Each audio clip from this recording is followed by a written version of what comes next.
Hi there, I'm Annie. Welcome to a quick flow where we encourage the embracing of discomfort. The more that you can imagine embracing discomfort, being comfortable with what might feel uncomfortable, the better you're able to tackle difficult conversations. So sometimes we like to practice those difficult feelings on the mat. Imagine what they feel like inside so that it's a little bit easier to process on the outside. So wherever you are, find an easy seat. You can cross your legs. You could send the legs straight if crossed is not for you. And if it feels like you're rounding or hunching at all, you might sit on a cushion, a couch pillow, a block, and then just take your hands down to your thighs. Roll your shoulders up, down, and away from your ears. Take a couple of big, deep breaths. If you are comfortable, you might take your eyes either downcast to the floor or all the way closed. Take a few full, deep belly breaths. So as you expand first through your belly, filling all the way up until there's no more room, and then expand through your chest, through your lungs, fill up all the way around your heart, to the sides of your body, and all the way through the planes of your back. As you exhale, really slowly, fully emptying and releasing. This might even feel a little bit uncomfortable to start. A lot of times when we're hurried through the day or we've got a busy schedule, we tend to hold a lot of air, a lot of the breath up in our chest. So if you can start to practice these big, deep belly breaths, it will start to calm your nervous system, even if it's just a few in the middle of the day, after a hard meeting, when you become frazzled with your schedule or your family. Take a few big, deep belly breaths and see how that can calm your mind, your nervous system. Embrace a little bit of discomfort and allow yourself, your body, your mind to bring you back to a spot where you feel more comfortable. Practice one more of those big, deep belly breaths, filling up through your belly, your chest, your sides, up to your heart, all the way around to your back, and then fully, slowly, carefully empty all the way out. Flutter your eyes open if they're not already. Take your right hand down, your left arm up and overhead, gentle side bend action. You might bend that right elbow. You might feel like that's too much. Take a big breath in, gaze up if that's okay on your neck. And then keeping the right hand there, take the left hand outside that right thigh and gaze to the right. You might use that left hand for a little bit of leverage, a little bit of support. Then keep the left hand where it is. Now your right arm comes up and overhead. Big deep breath. It's okay if that right hip lifts a little bit. On your exhale, the right hand crosses across and grabs the outer left thigh. As you pull apart even more, take your chin to your chest and notice how your back starts to stretch. See if you can send your breath actually there. So as your shoulder blades pull apart, can you send your exhales there? Release and shake that out. Other side. Left hand down, right arm up and overhead. Big side body stretch, or maybe it's not big. Whatever feels like that spot where you can get a little length without it feeling too intense. Then your right hand outside your left thigh. Same thing, other side. Lots of lefts and rights, I know. Gaze over the left shoulder, right hand as a little support or leverage. Keep that there. Left arm comes up and overhead. Same thing here, left hand outside the right thigh. Find that cross. It's just the left arm's on top this time. Chin comes as close to your chest as you can. Pull the fingers apart even more. This should feel really good if you spend a lot of time sitting in a car or at a desk. We do a lot of hunching, rounding. See if you can really pull those shoulder blades apart so that they feel open, stretched, long when you stand tall. All right, shake it out and then roll right over your ankles. Find tabletop. From tabletop, walk your hands forward about a palm print. Spread out the fingers a lot. Grip down through the finger pads. Curl your toes. Spread out those toes. Send your weight back to your heels. And then slowly, carefully lift your hips and land in downward facing dog. You might take a couple of steps here to pedal it out to find exactly that perfect stance for you. Take your gaze down just a teeny bit back, not so far back that you add tension to the neck, just a little bit. Keep spreading out the fingers, gripping through the finger pads. Turn your biceps forward to load up that upper body. As straight as you can get the legs without shallowing your downward facing dog. So sometimes we go somewhere in between a plank and a down dog to get the legs straight. What's much more important is that the hips are high and there's length of your spine. If that means you need to bend the knees, that's absolutely fine. It's much better to bend the knees, to send the hips high, to find that length through your upper body versus straighten the legs and find somewhere in between a plank and a down dog. So take it to that down dog, take a couple of big inhales here. See if you can embrace the discomfort that you might find in that down dog. I often say that downward facing dog is like your home base.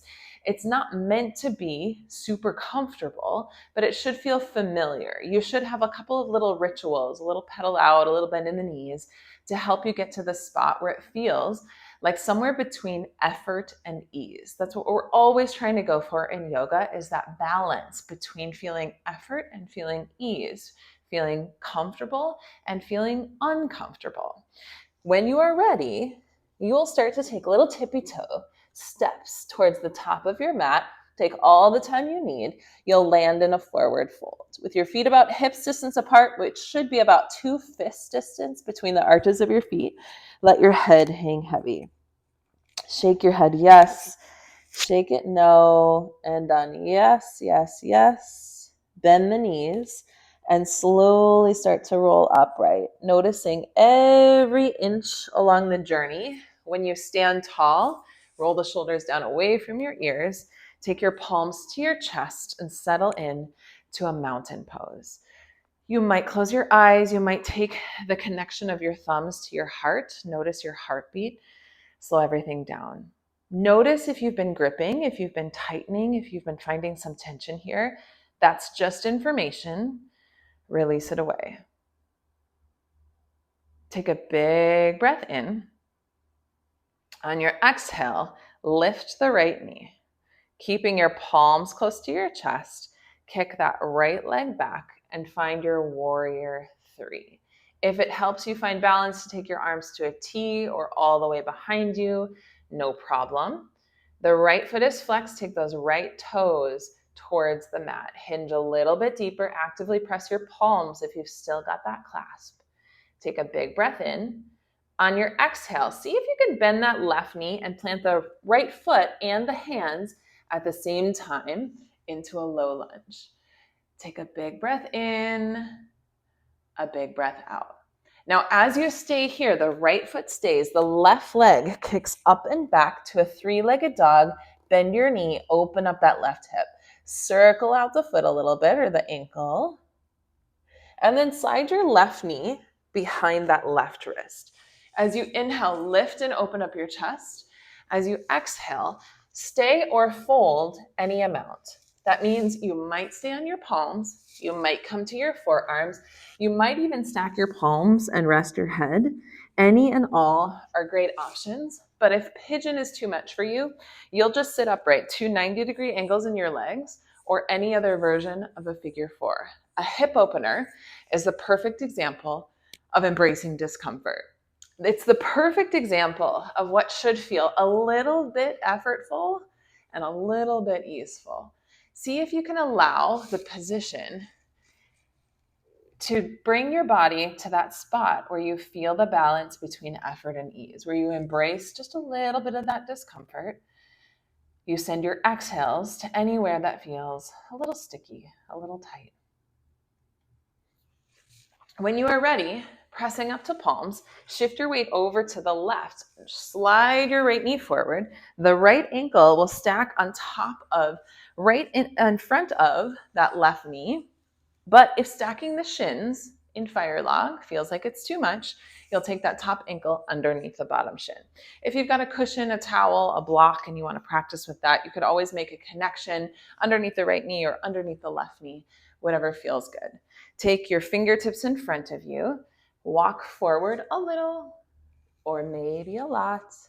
Find the range of motion where you notice you start to grip or tense. And then back away a little bit and see if you can find that spot.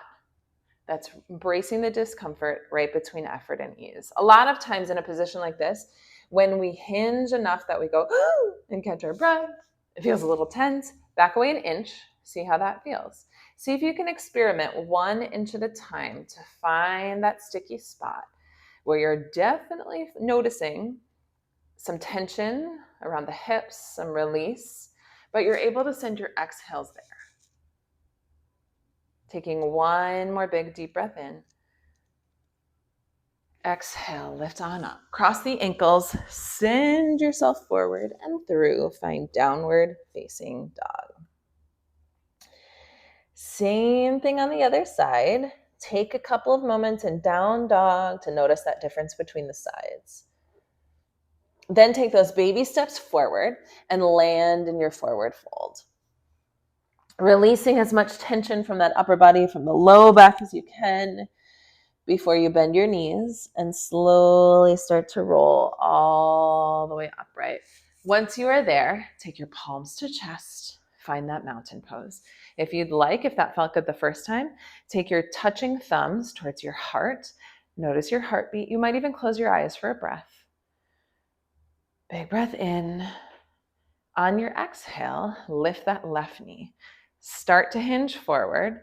Bring that left leg back to your warrior 3. Whatever worked on this first side, including touching the wall as I have to do, or maybe it feels different on this side. Maybe this leg's a little bit more wobbly. All information to embrace, to notice without judgment, and then release. Take a big breath in. On your exhale, see if you can plant the hands and that left foot back at similar or the same time. Find your low lunge, big deep breath in and out. Left foot stays planted, right leg goes up to the ceiling, to the sky. Bend your knee, open up that hip, circle out the ankle a little bit. And then draw the right knee behind your right wrist. Inhale, lift your chest. Exhale, stay or fold any amount. Find your pigeon stretch. Keeping in mind that sides often feel different, which is very, very normal. So if you need to take a different modification on this side versus the other, sometimes one knee loves pigeon and the other doesn't. Totally fine. We're not balanced individuals physically, mentally, emotionally, so no need to do exactly the same thing on both sides for it to feel balanced. Wherever you are in that pigeon, take a big deep breath in. On your exhale, slowly press up to palm. Send your weight to the right. Slide that left knee forward. It is either that stack of the shins or the top ankle slips underneath the bottom shin for easy seat. Take your fingertips in front. Stay or walk forward as much as you'd like until you can notice that sensation that feels like it's right between effort and ease. Sometimes it takes a little movement forward and back, side to side. Sometimes it takes a little bit of rocking of the hips or a little bit of pressure from your palms. Big deep breaths in and out. We tend to hold a lot of tension in the hips. It tends to be a really great example of embracing discomfort. Your hips are often like the basement in your house where you store a lot of the crap, a lot of the emotions, the feelings, good and bad. So see if you can just notice what comes up here and release. When you are ready, you'll lift up, cross your ankles, make your way back to your downward facing dog for the final time. Your hips go nice and high on the inhale. On your exhale, drop to the knees, cross your ankles, and roll over into a seated cross-legged position. Right where you started. Take a big deep breath in as you reach your arms all the way up to the ceiling. On your exhale, sigh it all the way out. Last big deep breath in, gather up all that awesome energy you created for yourself today. Grab it between your palms and seal it all in by drawing down to your heart. It was a pleasure to have you here today, everyone. Thanks for being with me.